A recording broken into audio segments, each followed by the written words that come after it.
welcome back after the tea break. Now is the time for us to begin the technical session 1. The chairperson for this session is Mr. Subir Sen. Before I invite Mr. Subir Sen to preside over this session, I would like to say a few words to introduce him. Mr. Subir Sen has been associated with rubber industry for the last more than 40 years immediately after his B.Tech in Polymer Technology from Calcutta University.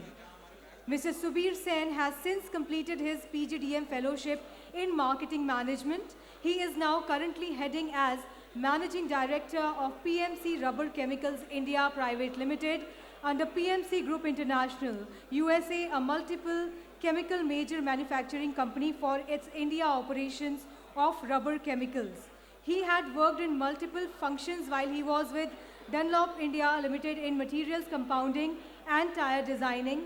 His notable contributions to tire industries to introduce first in India the cooler running truck tread made of silica filler and silane coupling agents and the radial tire in erstwhile Maruti 800 car way back in 1984-85 when radial tire technology was in a nascent state in India. He later joined ICI India Limited's rubber chemicals business in 1990 and still associated with the same, which is now and owned by PMC Group Incorporation, and he is currently holding the position of Managing Director. He had the right knowledge in product development, applications, and work towards green chemicals. He is now heading towards development 2 different identified molecules that would fulfill the need of new rubber chemicals requirements for the industry. Mr. Subir Sen is a very active member of All India Rubber Industries Association and has been awarded the prestigious fellowship of IRI. Through his long service career, he had participated in many seminars as a speaker and chairing session and publishing about 40 papers in many journals and seminars. I request everybody kindly be seated and please maintain silence. Now, may I invite Mr. Subir Sen on the stage to preside over the technical session 1. Please welcome Mr. Subir Sen with a big round of applause. Hello. I think we are moving from good morning and already stepped into good afternoon. Thank you very much for the nice introduction. May I ask the delegates that we are running short of time to take your position and the appropriate seat so that the technical paper, the presenter, and the authors could communicate to you properly. Without your presence, it would be nothing for the speakers. Gentlemen on the back side, excuse me, please come on the front side and join the session. We are running behind time and I have to cut down time for the speakers also. So if you lose time over there, there will be loss for the time for speakers and all of us. And we may not come to know what is going to be the papers that are coming out. I have to introduce the speaker one by one. Until unless you take your seat, I cannot do that.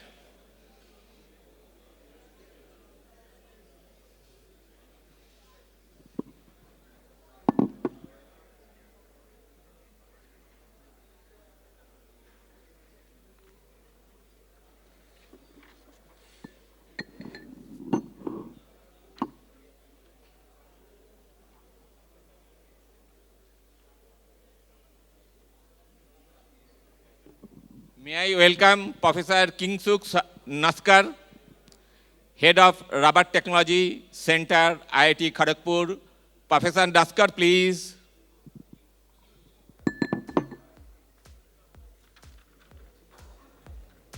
The technical session 1 is about to start. Let me give you some brief introduction of Professor Naskar. Professor Dr. Kingsuk Naskar received his Bachelor of Technology BTech from Polymer Science and Technology in 1998 from Calcutta University. In early 2000, he completed his MTech in rubber technology from IIT Kharagpur, and he was placed as a silver medalist. Congrats to him. He pursued his PhD from 2000 to 2004 from University of Twente. Currently, he is holding the position of a full professor and head of Rubber Technology Center, Kharagpur. In 2016, he received as the first Indian faculty the prestigious Morand Lamla Award in Lyon, France, from International Polymer Processing Society. Further, in 2022, he received the prestigious Institute Chair Professor from IIT Kharagpur for his outstanding contribution in rubber research, teaching, and institutional activities. Professor Naskar is also a fellow of IPF Dresden, Germany since 2023. His field of interest are structure property relationship of various synthetic rubber, rubber compounding, and vulcanization, rubber blend and thermoplastic elastomer, rubber nanocomposite, green tire technology, shape memory, elastomer blend, self-healing rubber, peroxide cross-linking, sustainable solution for rubber technology, etc. He has more than 185 international paper, 90 conferences paper, 6 patent, and 18 books and books chapter. He has already supervised 23 PhD students and 45 MTech students. He has brought an impressive number of projects and consultancy from various rubber industries and government funding agency. Since 1st July 2024, he has taken up the position of Head Center for Ocean, River, Atmosphere and Land Sciences of IIT Kharagpur as additional responsibility. Now over to Professor Naskar. He would be presenting today pros and cons of organic peroxides and coagent for vulcanization of synthetic rubber. Professor Naskar, now it is your time. Professor Naskar, just for a minute, since we are behind time, your allocated time is 30 minutes against 45 minutes. So you have to do accordingly. Your time starts now. Okay, thank you, Mr. Chairman, for your nice introduction. Good afternoon, everyone. First of all, I would like to thank the organizing committee, especially Mr. Sarin, for inviting me to deliver this talk today. And I hope you'll enjoy it. Only thing is that the shortage of time, but I think I'll go a little fast than the usual speed. Please accept that one. So you can see that the title of my presentation is Pros and Cons of Peroxide and Coagent Vulcanization of Various Synthetic Rubbers.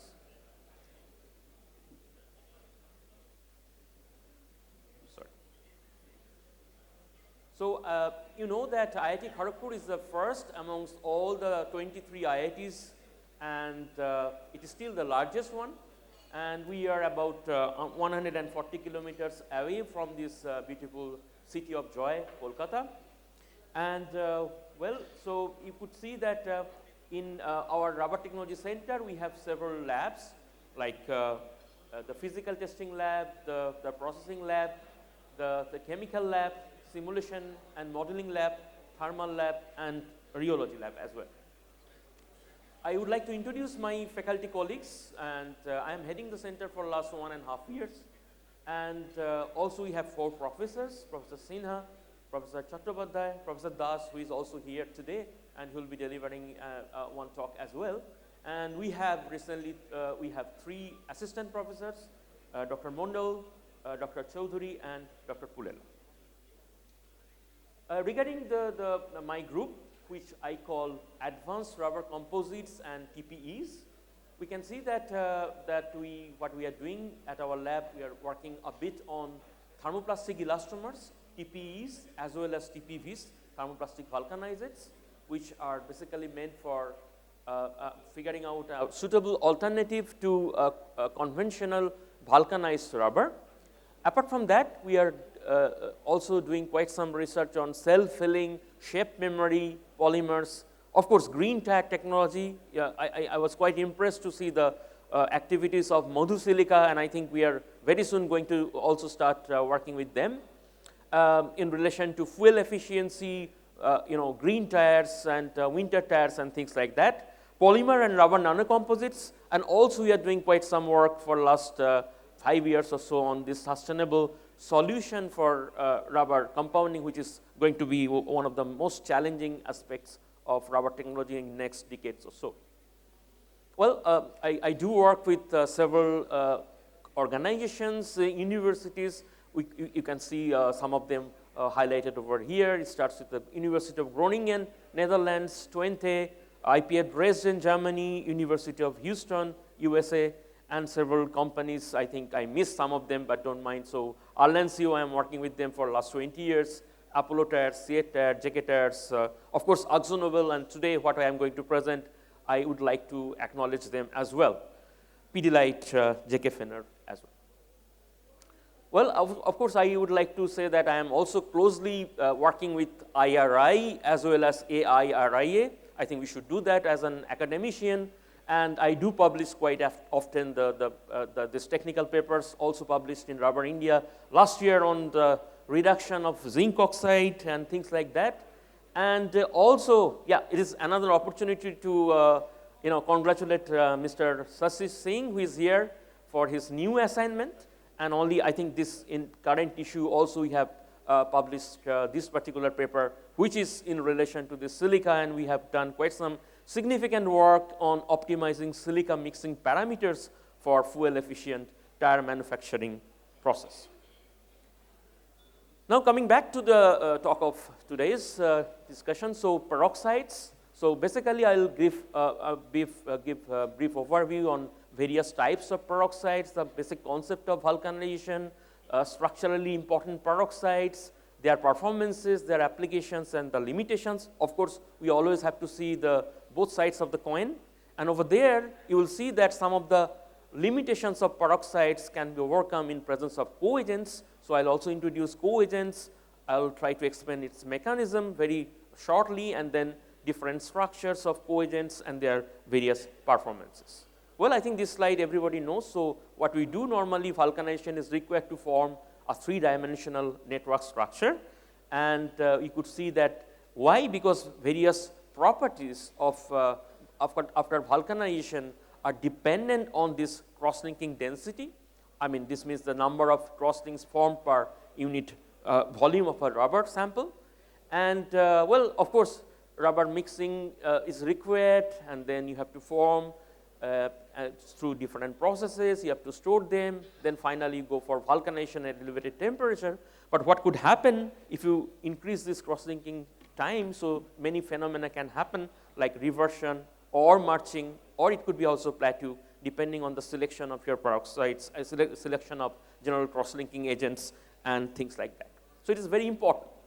So in principle, what we are talking about, that selection of curatives, we are selecting only a very little dose, but eventually the effects could be very high, and only 2 to 4% volume of curing additives is required in the entire rubber formulation, but which controls many aspects, including processing behavior, cure kinetics, the cross-linking density. A few minutes back I did mention. It controls the mechanical as well as dynamic mechanical properties, the stability towards aging, its specific density. So we can say that 2 to 4% of this little amount can be very important, and it can control many of the key properties of rubber. So if you talk about vulcanization rubber, there are many opportunities, many avenues, but still the most important commercial aspects are governed by either addition of sulfur accelerator system or peroxides, what I am going to talk in details. So mostly you can classify them into chemical crosslinks, where chemically it is involved, or it could be also in terms of physical crosslinks, and I just mentioned about thermoplastic elastomers like formation of block copolymers. It could be via hydrogen bonding or ionic clusters as well. So very quickly, the kind of sulfur vulcanization. So whenever you talk about sulfur vulcanization, definitely you are forming either carbon-sulfur or sulfur-sulfur bonds. And you could see that depending on the chemistry, they could be either polysulfide or dry or trisulfide, or it could be even monosulfides. But for sulfur cure, we do need the double bonds present in the polymer. Okay. I think I'll be skipping that part because I am not going to talk about this mechanism of sulfur and all these things. There are, only sulfur will not work, so you need to use suitable accelerators. The accelerator chemistry is different, the speed, the mechanism could be different, and therefore, what is important over here, which is in connection with the peroxide, is that if you talk about sulfur vulcanization, there is possibility of generation of nitrosamines. So sources of nitrosamines, if you talk about, it could come from base amine derived chemicals, where the contribution could be small, but also during this vulcanization reaction, there could be formation of nitrosamines, and it could come from accelerators or elastomers or antioxidants, even from fillers, or it could be from other materials. So you have to be very careful because they could be carcinogenic, and within few years, I think there will be many things which is going to happen. Many of the accelerators will be banned. So we have to pay attention, and already in Germany and other parts of the world, they have strongly controlled this. There are legally regulated. It is by the different things. There are many legislations which are coming up. So we have to be careful, and that is why I think perhaps we have thought about other possibilities, and peroxides are coming in big way in that respect. Okay, I am not going to talk about this chemistry. It's very simple chemistry. You have your peroxide, and then it splits into two, creating radicals, and then there is hydrogen abstraction, and finally there occurs kind of cross-linking, either in absence of coagents, or you can put coagents to even further improve the cross-linking efficiency of peroxides. However, the first thing what is important here, that the reactivity and the sensitivity of the peroxides strongly depend on its chemical structure, right? So how it works? So you have kind of peroxides, as I mentioned. Once it breaks, just remember that you could see different kinds of radicals, and the efficiency of these radicals are different towards the next step, which is of course the hydrogen abstractions. And in principle, if you simply talk about this dicumyl peroxide, okay, you could see that there are possibility of different formation of different kinds of radicals, and in principle, it can undergo vulcanization in presence of any of these radicals. Well, what is important here? The bond energy, which eventually controls the thermal stability of the products.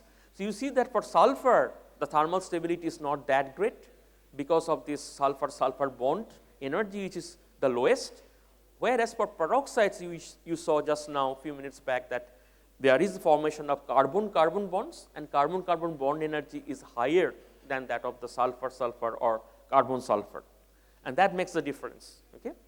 So as I mentioned that, of course, you could see that the bond strength also depends on the structure of these peroxides and things like that. I just tried to highlight some of them, but also one parameter which is very important here is the half-life time. If you see any of the literature of peroxides, we could see that half-life time is given, right, at a particular temperature. Why it is important? You can correlate this half-life time with the cross-linking, the T90 or the optimum cure time, and you see that the bond strength, that the tau values for different peroxides are different. This means that in principle, you could think about hundreds of peroxides, including hydrogen peroxide, but definitely hydrogen peroxide will not work as a cross-linking peroxide or vulcanizing peroxide. This means that only few peroxides where you get a good combination of the half-life time which matches with the cross-linking temperature, that this means you are only confined into some peroxides only for, in true sense, to realize the cross-linking of rubbers. Okay? So this means that if I talk about commercially important peroxides for rubber vulcanization, you can only think about, let's say, 6 or 7 such peroxides. And of course, you can use them for different purposes. What you have to be careful is about this safe scorch time, the temperature, and the minimum cure time for those peroxides. And it's given, you can see in any literature of peroxides manufacturing companies. So perhaps you are familiar with this Parkadox BC dicumyl peroxide for a long time, but also Parkadox 14 or Trigonox 1,1 you could make use of. Apart from that, you could see other peroxides, but these three on the left-hand side could be, I think, the choice of in many cases. You can find peroxides in the form of granules or in the powder form. So I just tried to highlight some of the peroxides which can in principle work for cross-linking many of the rubbers. It could be unsaturated rubber, it could be saturated rubber as well. But also you have to be careful that there are certain rubbers where peroxides are not recommended because some degradation or other reactions can take place. So in principle, you will see that also the cross-linking dose is always very important, like sulfur, accelerators, etc. For peroxides, some recommended doses, PHR levels are given here. So on the left-hand side, you could see different rubbers, and you could see just, I mentioned some of the commercially important peroxides. For each and every peroxide, the safe processing temperature is given. Typical cross-linking temperatures are also given, and the recommendation about the doses for each and every polymer is given, and you could see that it is different. Why? Because the structure of the rubber is different, structure of the peroxides are different, and accordingly, you should know to what extent you can use. Well, something about when you are working with peroxides and you are adding peroxides in different forms, you can even add liquid, but which is not recommended, and that is why in many cases, inert carrier is used. So like 40% powder or 40% granules or 40% polymer bound peroxides are recommended. When you are processing them, you could see that either you use two-roll mixing mill or internal mixer or extrusion or kneader. So you can see some of the recommendations. The thing what you see in green color is of course recommended, but of course red colors are not recommended. You could see that very clearly. Now here you could see the basic differences between the advantages of or disadvantages of peroxides against sulfur accelerated system. So you can see that the tensile strength or tear strength is little less, that's 15% less. But so far you talk about heat aging resistance or compression set at room temperature as well as at high temperature, peroxides in principle win over sulfur cross-linking systems. Okay, I think same thing is given here as well. Now there are some issues about smells. Some people do like sickly sweet smell. Some people start complaining about that. And typically, in many cases I know, if I talk to the audience, the delegates, they only know peroxides mean dicumyl peroxides. Today I would like to say that is completely wrong, right? So there are many other opportunities which can hide the drawbacks of dicumyl peroxide. I can just give one example. So if you don't like dicumyl peroxides because of this smell issue, what you could do, you could switch over from Parkadox BC to Parkadox 14, and for Parkadox BC or DCP, the reason was the generation of acetophenone. You could see that about 0.63 mole of that was forming, whereas for Parkadox 14, the structure is different and there is hardly any smell issue. Okay? So, of course, also in some cases, if you see that the peroxides are, the scorch time is very short, so in order to increase the safety, so you can also recommend the kind of other additives like BHT, and it basically, in presence of BHT, there is increment of this TS2 value by about 25%, so they act as a kind of stabilizer for this. I think just I would like to show you some basic formulation. If you take, let's say, EPDM rubber and you focus on compression set, you could see that just only difference in the formulation lies in between sulfur and the selection of peroxides. But if you talk about the compression set at 70, at 100 degrees centigrade or at 120 degrees centigrade, and if you compare sulfur on the left to the values on the right hand side for the peroxides, you could see that the compression set properties are much better as compared to sulfur. Now let us see the trends. Okay, if you talk over the years, in 1970s, it was all sulfur. If you talk about radiator hose, you talk about tube, you talk about cover, or you talk about in general tube plus cover compound. And you see already the change started from 1980s. And as a matter of fact, beyond 2000, it is actually the completely reverse trend what you could notice. It is all about peroxides. Nobody is going to use sulfur anymore. Okay? So what I was talking about, so in principle, 90s the change started. So 85% of the product was where sulfur was used, 15% for products, for radiator hose in particular, 15% peroxides have been used, but now maybe you could see the trend is completely reversed. So now about 80% are made out of peroxides and 20% made out of sulfur. So maybe for auto industries, many people are here. So maybe for them, it's a good statement. Well, do I mean that peroxides work well for the tire rubbers? No, certainly not, right? So it doesn't work for all rubbers, as I was mentioning. So definitely it won't work for tire industries, right? So, but it in principle can work, but it is not for commercially viable. Where it works for many other cases, maybe for this polychlorophene rubber, pro-sulfonated rubber, you can use for some purposes, as you can see from some figures. But for this kind of rubbers, where you are using exclusively, let's say, EPDM, fluorocarbon elastomers, chlorinated polyethylene, even for PE making cables, silicone rubber,